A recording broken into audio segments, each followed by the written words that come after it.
economic development, and I'd like to welcome you all to this very beautiful building, and really to this important day in the history of the Loop. I wanted to take a moment to start today to read you something from a recent editorial in the Washington Post. That's how all good mornings start. Cities across the nation face a dilemma. Downtown office buildings are more empty as workers prefer the flexibility of working from home a few days a week. Nearly all local leaders agree part of the solution is an office-to-apartment conversion boom. But there's a problem. City leaders aren't doing enough. Downtowns are at a crossroads. Seeing cranes and scaffolding go up soon is essential to success, and city leaders have to start thinking that way. Well, ladies and gentlemen, I'm proud to say that today we are rising to this historic challenge. Just as under the mayor's leadership, we published the first comprehensive economic recovery plan of any American city, just as we announced the single largest citywide investment in affordable housing in 2021, over $1 billion, just as we secured the largest investment in our South and West Sides neighborhoods in a generation with our $2.2 billion Invest Southwest programs, and just as we worked with Google to make the largest downtown jobs expansion happen in the history of modern Chicago, today we announce that thanks to our mayor, our team in the city, and the great development partners here today, we are making the largest affordable housing commitment ever in downtown Chicago, and that we are also making one of the largest office to residential conversions in the entire country.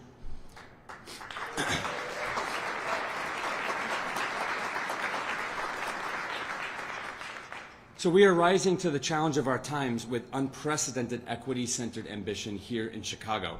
And we have one person to thank, and that is our next speaker for making all of this possible. So I'd like you to join me in welcoming up our mayor, Lori Lightfoot.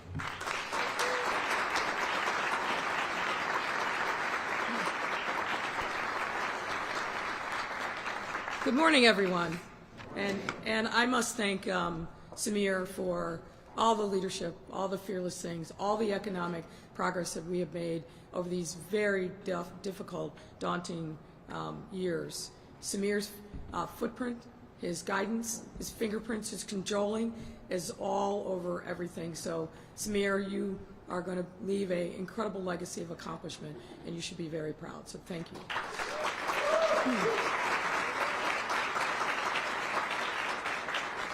But everything we do takes partnership.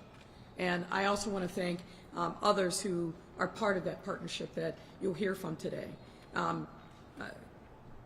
Planning Commissioner Maurice Cox, whose visionary leadership is reshaping all parts and all sectors of our city. So thank you, Maurice, for what you and your team do.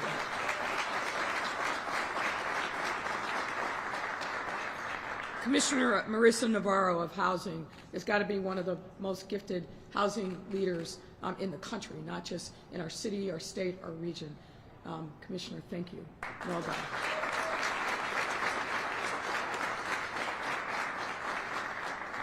And I have to say this because otherwise he'll complain to me later. Thank you, Michael. Thank you, Michael Fastnacht. But in all seriousness, Michael is leading World Vision Chicago to higher heights literally every single day. So thank you so much for everything that you and your team at World Vision Chicago are doing. Thank you for your partnership. Thank you for your leadership. And importantly for me, thank you for your friendship. Thank you, Michael. And I also want to introduce Michael Edwards, the CEO of Chicago Loop Alliance, who's been a tremendous partner through these very difficult times where we've seen things change dramatically in the downtown core, but Michael and his team have been right there in the trenches with us, thinking creatively and innovatively about how we can revitalize not just the Salle Street, State Street, but the entire central business district. So thank you, Michael, to you and your team.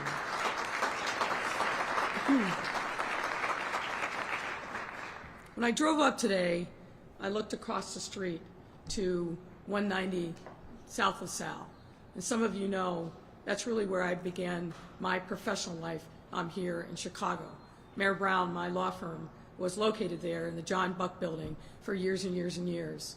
And as a kid from a small town in Ohio, coming downtown that summer of 1987, long time ago, and walking into this incredibly beautiful building with gold leaf everywhere.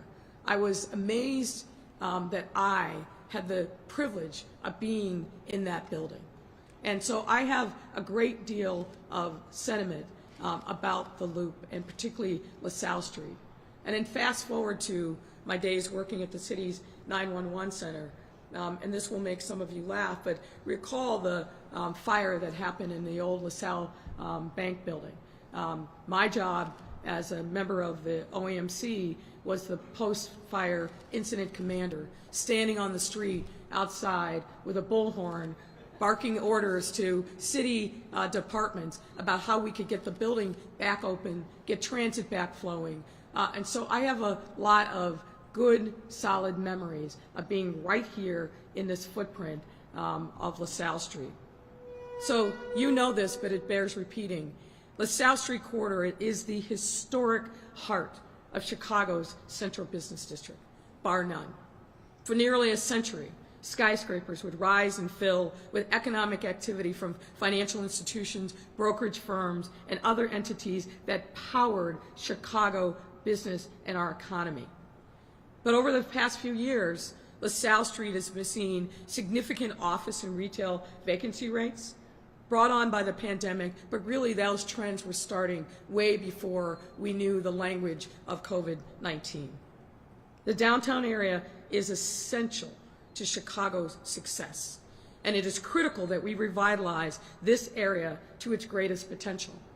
I appreciate the quote that Samir read from the Washington Post, but I think if we're honest, folks, we're not just meeting the moment now. We have been meeting the moment every single day since the pandemic hit our city, and thinking about what we needed to do to be ahead of the curve, to help our businesses to recover, and not just recover, but to revitalize and restore so that we can move forward and march forward. And frankly, we've done that better than any other city in the country, period. Over these...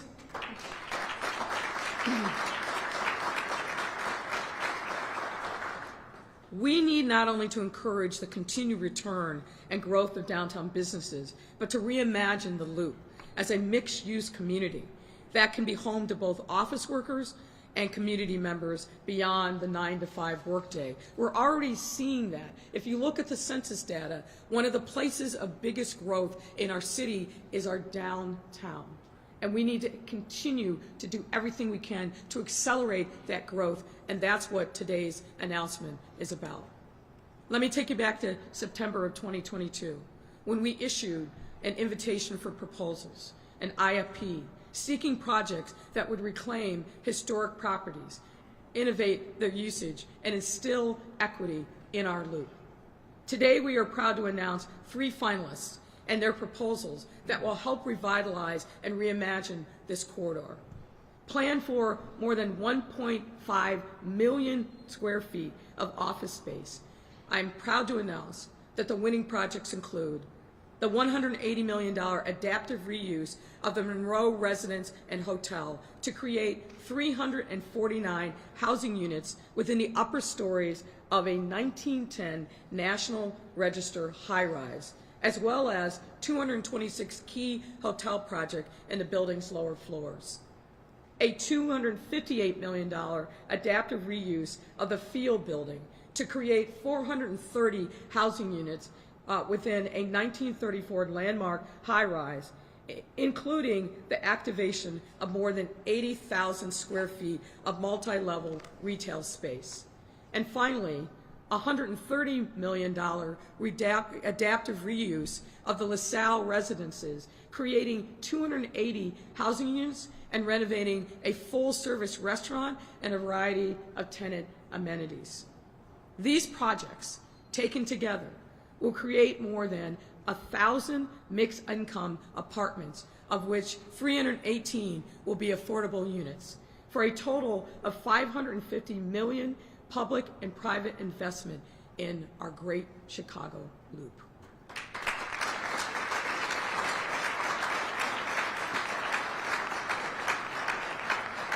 And ladies and gentlemen, the significance of more than 300 affordable housing units cannot be overstated. There are presently 0 affordable apartments within the IFP's boundaries, providing virtually no opportunities for working and low-income Chicagoans to live in this corridor. That will change. Providing those housing opportunities will be key in our mission to reimagine LaSalle Street as a mixed-income, mixed-use community, as well as our mission to restore equity downtown. In these buildings are people who work, who clean, who make sure that the buildings are beautiful and lustrous. Shouldn't they also have the opportunity to live downtown within walking distance of their workplace? When we announced this initiative back in September of last year, we were joined by one of the biggest unions that represents these workers, SEIU 1. Those workers will now have an opportunity to be here on the ground, in the buildings, in their neighborhood where they work and now have an opportunity to live. Providing those housing opportunities is going to be important and key, and today's announcement is only the beginning. The 9 responses that DPD received to the IFP demonstrated the incitement about all the possibilities for revitalization. I recall that there were some who said, no one will be interested. No one sees this in the same way that the mayor and her team do. I'm once again happy to prove the critics wrong. Given the IFP's success and stakeholder interest in a more equitable and resilient downtown, DPD and the Department of Housing will be accepting new applications for projects within the entire LaSalle Central TIF district that have a minimum of 30% affordability. So we're reopening the door to opportunity. Additionally, DPD will leverage the Small Business Improvement Fund to fund smaller private projects that will revitalize the corridor's ground floor commercial spaces with neighborhood-oriented uses. And finally, CDOT will simultaneously complete an engineering assessment of the corridor and initiate community engagement for streetscape visioning to create a more inviting public realm. And DCASE and BACP will continue to work with the Chicago Loop Alliance, as well as property owners, to activate storefronts and other spaces and arts and cultural installations. So today is a great day, it's a great vision, but it's just the beginning of what we can do by working together and bringing together lots of different stakeholders to revitalize and reimagine our LaSalle Street corridor. We will be the envy of the nation, and people will once again come to Chicago, as they have throughout these last 4 years, and say, how did you do that? Because we want to take that to our city. When I announced the LaSalle Street Reimagined back in 2022, I remarked on how confident I was in the fact that Chicago's best days are still ahead. And today, I believe that more than ever. I cannot wait to see how these 3 proposals shift the dynamic of downtown and ensure it is forever bustling and thriving. And I want to thank the developer teams who are leading the adaptive reuse projects, the Prime Group, Capri Interests, Riverside Investment and Development, and Amtrust Properties. Thank you for your hard work and vision to revitalize the Loop. Thank you for believing in our beloved city of Chicago. I'd like to also thank the other development teams who responded to the IFP, and I'm confident that we will be working together to bring your visions to reality. And finally, I want to thank the city leaders and downtown stakeholders who continue to work hand in hand to support our historic and beautiful downtown.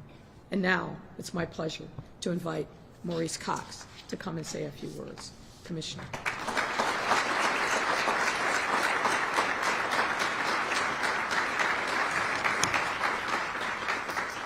Good morning. What a beautiful space to hold this announcement.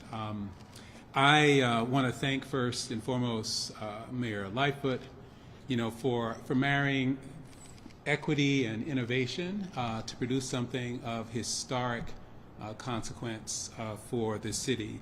I also want to thank everyone for just joining us in what is a new chapter for LaSalle, one of the city's most storied great streets.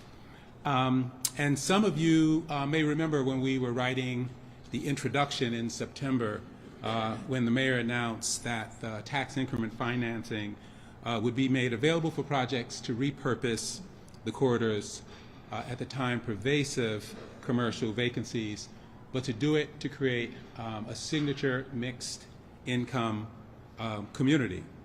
So we received 9 proposals. 6 months later, here we are, ready to write what is a new era for a mixed-use, truly diverse trio of historic buildings, all within 1 block of each other. From the historic preservation community, this is an enormous, enormous win, and we thank them for always lifting up these buildings and allowing us to do something of this magnitude. I want to congratulate again the teams, the Riverside Investment and Development and Amtrak Properties, which will be repurposing the field building at 135 South LaSalle, the Prime Group, which will be creating the LaSalle Residences at 208 South LaSalle Street, and the Prime Group and Capri Interests, which will be creating the Monroe Residence and Hotel at 111 West Monroe Street. To be clear, this did not just start 6 months ago. Many, many, many stakeholders have been involved in the LaSalle Reimagine initiative, and I'd like to thank them and the reports that were done to bring us to this point. The Central City Recovery Roadmap, which was mentioned and issued in 2021, the ULI Technical Assistance Panel, who did a report in early 2022, and multiple recent studies and projections involving the future of commercial space on LaSalle. I think all of these efforts identified some of the same fundamental needs. One, we needed people. We needed to reoccupy millions of square feet of vacant space, and millions of dollars would be needed in financial resources to help modernize what are century-old skyscrapers. And most importantly, we needed leadership to ensure that LaSalle's improvements were sustainable and equitable for all Chicagoans. So again, just thank you, Mayor Lightfoot, for connecting the city's needs to its resources and helping to implement these 3 projects that are valued at more than $550 million on behalf of the entire city. I also want to note that but for the city's TIF investment, the adaptive reuse projects downtown could theoretically, move forward, but they would move forward with no affordability requirement, given the high density zoning that exists throughout the loop. So some could move forward by right, but most likely with producing extremely high-end apartments. But a high-end residential district is no more sustainable than a single-purpose office district. So that's where the TIF assistance comes in, requiring at least 30% of the total units to be affordable for people making about 60% of the area median income. Now, Commissioner Navarro will elaborate on the affordability component in a moment, but essentially that means that anyone with a full-time job could someday find themselves living in this building. If they work in an office, if they tend a bar, if they clean a hotel room, they could live here. That is monumental. Chicago is the only city in the country that has fashioned this conversion effort in such an equitable and innovative way. So I'm thrilled that we're leading. For many reasons that we all know, this area is surrounded by one of the most transit-rich neighborhoods anywhere to be found. It's just steps away from employment opportunities, hotels, restaurants, schools, businesses. And from the outset, I would dare say that Chicago dared to be different, right? With the belief that people of all incomes can live side by side. And we could create a signature neighborhood right here in the Loop to be that proof of concept. So to make sure that these new homes will have all the amenities that we come to think of in successful neighborhoods, DPD is preparing for the next phase of this effort, which is small businesses. We are making available millions of dollars to the Small Business Improvement Fund starting in September. The grants go up to $250,000 to help revitalize storefronts and lobbies towards a neighborhood-oriented use that are essential to the kind of live, work, play environment. So imagine coming into this space and seeing it activated with retail options, with cultural opportunities. You can take these amazing spaces and turn them into places that are very, very special to the culture of LaSalle. We also want to encourage businesses that are located on the south and west side to locate in the Loop. And so we're adding an additional 50,000 to businesses that are expanding from the west and south sides. So before I turn it over to Commissioner Navarra, let's fast forward on LaSalle Street just 5 years from now, when today's projects will be opened and occupied, when Google's new headquarters at the Thompson Center will be fully functioning, when former bank halls and grand spaces like this are repurposed for productive uses, and when LaSalle's plazas and sidewalks offer more opportunities to linger, to relax, and to enjoy this new investment.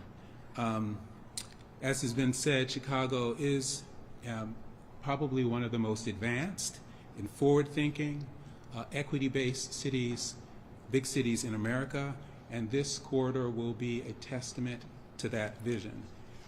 So I want to congratulate all the teams for their work.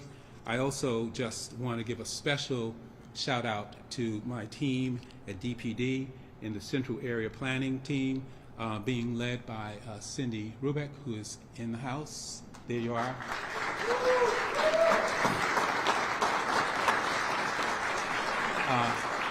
And with her on this journey has been Emily Throne and Melvin Wesley. Thank you all for your efforts.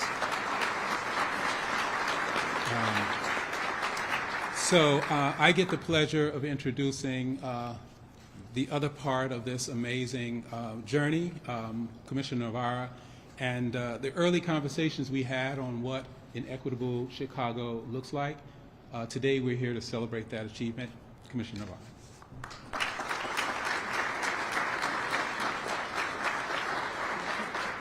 Good morning. Thank you, Commissioner Cox. It is such an honor to stand with Mayor Lightfoot and all of you for this significant achievement. And as the housing voice on this stage, I just want to start with a basic definition. Housing is affordable to you if you are paying no more than 30% of your income toward your housing costs. Some people can't reach that 30% benchmark either because their income is too low or the rent is too high, or both. So we believe that those who need a subsidy to live affordably should have just as many choices of where they can live as those who don't need a subsidy to pay 30% of their income or less toward their housing. We all know that Chicago has a way to go to make that goal a reality, but today, the step we're announcing is a perfect example of how we get there. More than 1,000 mixed income apartments in the heart of Chicago's downtown, and it's really the result of months and months of work, a holistic alignment of priorities and values across the city department, the mayor's office. I really want to again commend the mayor's leadership in saying this is an important use of our public dollars. And I also want to thank our really dedicated staff across departments. Again, Cindy Chan-Rubick, and from the Department of Housing, Ricardo Lopez, Brian Essenberg, Kara Breams. Thanks everybody for your hard work on this. So with these 1,000 mixed income apartments, LaSalle Reimagine initiative brings 318 affordable units to the Loop. And that might sound like just a number, so I want to put it in context for you just a little bit. For a long time, so the mayor said there's zero, and she's right, zero affordable places to live on LaSalle Street proper. For a long time, there were 2 units, 1-2, in the CBD as a whole. Recently, a development completed lease up, so we're now at a whopping 9 affordable places to call home in the Loop. So that's 9 households out of the entire city that could live affordably downtown. 318 affordable units would be nearly a 3,433% increase.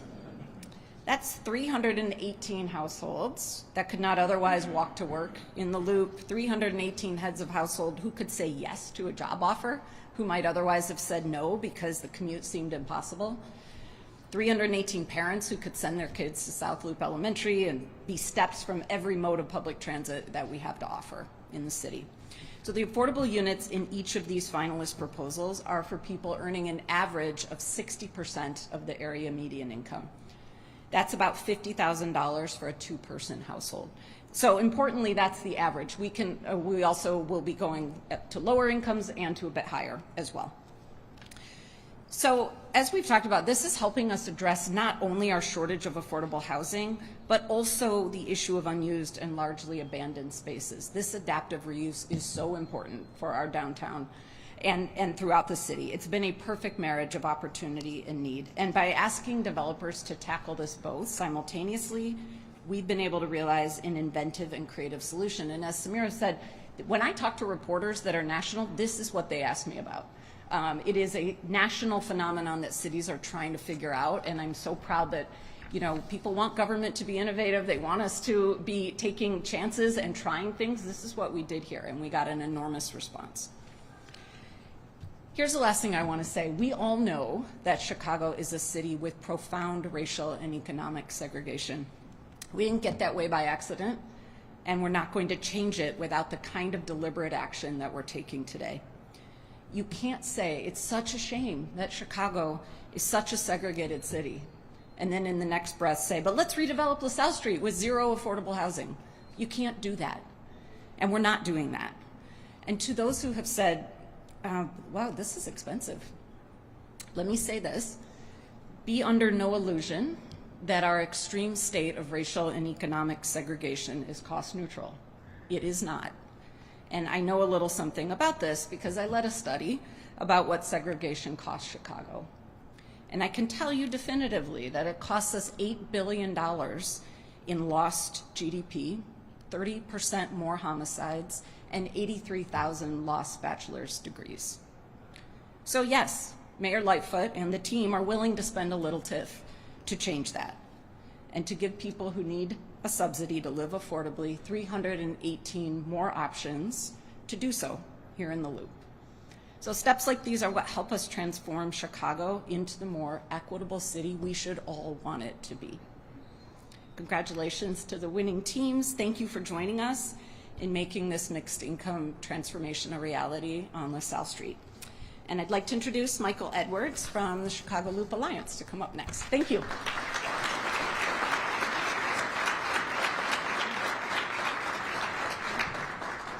Good morning, everyone. Michael Edwards, President and CEO of the Chicago Loop Alliance, and thank you, Mayor Lightfoot and your team, for all your commitments, not only to LaSalle Street, but to downtown. I've had the pleasure to work with you through a pandemic, gotten very close, and I very much appreciate all of your efforts. The Chicago Loop Alliance mission is to create, manage, and promote positive experiences that attract all people to the Loop, not just some people, but all people to the Loop, and accelerate its economic recovery. We do this through a number of practice areas, including making the Loop a cleaner and safer place than people expect, through planning for both today and tomorrow, through advocacy on important issues such as homelessness and affordable housing, by activating streets with events like Sundays on State, and by supporting continued reinvention of the Loop through new uses, such as residential living on LaSalle Street. New investment in the LaSalle Street corridor and the Loop, such as Google's purchase of the Thompson Center, and today's announcements of the LaSalle Reimagine property winners, congratulations to the winners, show that the City of Chicago is actively trying to innovate and reshape the downtown experience. The CLA is proud to have played a small part in that.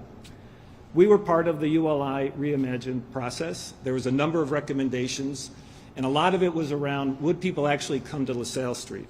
So last summer, the Chicago Loop Alliance produced an alley activation, which attracted over 4,000 people to the alley at Quincy Street, right at the southern end of LaSalle Street, for a night of fun and activity in this enormously beautiful setting with all of these iconic buildings, demonstrating to people who, frankly, had never been on LaSalle Street at night to see these buildings, just what a miraculous place it is. So one small step to demonstrate that people would, in fact, come back to LaSalle Street. With the city's support, we also did something called LaSalle Aglow, which was to put artists in windows to make those windows pop. These are vacant storefronts to show people that LaSalle Street is alive and we're taking steps towards some future that is being discussed right now and today. So those are really important things to demonstrate the viability of LaSalle Street going forward. As part of Chicago Loop Alliance work in analyzing and predicting sectors that are impacting the Loop, we recently released a residential impact study recognizing the significant contributions that Loop residents, affordable or not, make to our economy here in the Loop. And this provides some grounding, economic grounding, for what we're discussing today. The Loop continues to be the fastest growing neighborhood in the city and the fastest growing residential downtown in the entire country. The recent study found that the Loop residential growth continued throughout the pandemic, with an estimated 46,400 people living in the Loop. And while they're projecting an additional 1,000 units of housing per year, the study also revealed this lack of affordable housing that Commissioner Navarro spoke about earlier. As such, the CLA is fully in support of the projects we're celebrating today as a way to begin addressing the affordable housing issue in the Loop. Another point from the residential study is that I think is relevant today is the economic impact of residents. That's why we did the study. Like, what do these residents do in the Loop? And what we found is that they spend about $430 million a year in the Loop as just part of their living in the Loop. That's a lot of money. What we also found out is that $940 million they spend outside of the Loop. So the residential population is an extremely strong economic driver, and one that the more and more we can get into the Loop, we'll begin to support and fill up those storefronts with retail, food and beverage, and all the other things that make the downtown Loop kind of go. So we're really excited about these projects. We think they offer a lot, and and clearly these residential developments will be a critical piece of the future of the Loop. Optimism surrounds the future of the Loop in Chicago. The central business districts need to evolve and integrate multiple use destinations of arts, culture, residential living, and higher education, along with offices. The Chicago Loop Alliance will continue to champion the Loop as a leader in what a global downtowns can be through planning and advocacy, creating a clean, safe, and enjoyable environment for visitors, and strengthening strategic partnerships such as these for the benefit of Chicagoans. I always say that wrong. Chicagoans. Sorry. We say Buffalonians where I'm from, so forgive me. We know there are still lots of mountains to climb. There's lots of challenges ahead, but the Loop is an attractive, innovative, and dynamic place to live.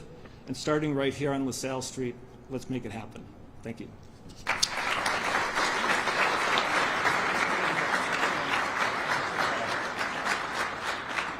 Good morning, everyone. You might ask yourself, what is there left to say? After our mayor spoke, 2 commissioners, 1 amazing deputy mayor and Michael Edwards. Nothing. Really nothing. But there's still 2 reasons why I'm up here today when I got asked to close today's event.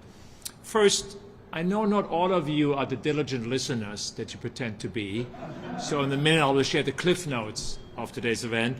And secondly, Marissa mentioned this is news for the nation. I'm here to tell you this is global, international news, because every urban center around the globe asks themselves, how can we reimagine our more commercial corridors in an equitable manner?